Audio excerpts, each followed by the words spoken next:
आज पूरा देश गणतंत्र दिवस के ई पावन पर्व मना रहल बा। चारों तरफ तिरंगा झंडा लहरा रहल बाटे।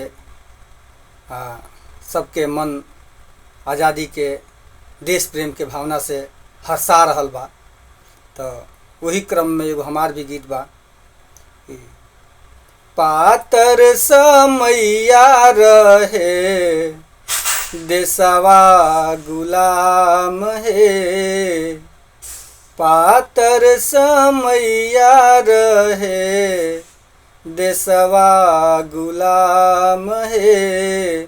अंग्रेजी शासन रहे मचल घमासान है, अंग्रेजी शासन रहे मचल को हराम है।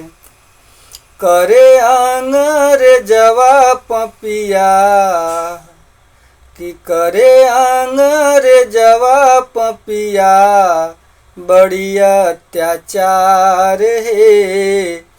भारत माता रोवे होके लाचार है, भारत माता रोवे।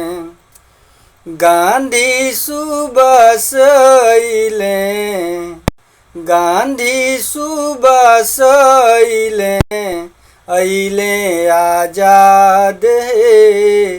कैसे आजादी आई करें संवाद है, कैसे आजादी आई।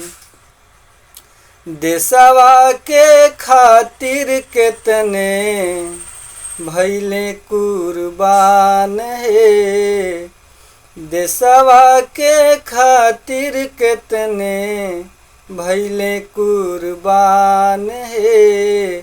सेनुरा धोवाइल कितना कोरा सुनसान है, सेनुरा धोवाइल कितना। विधवा बहिनिया भैली, विधवा बहिनिया भैली मायनी संतान है।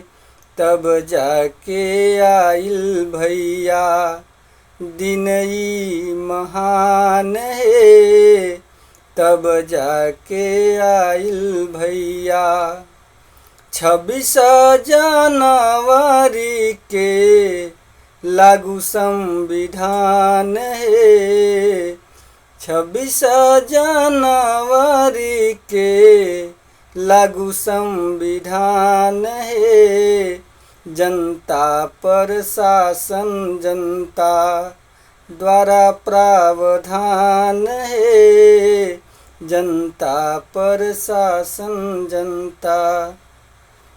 फहरे तिरंगा झंडा, फहरे तिरंगा झंडा लहरे आकाश है।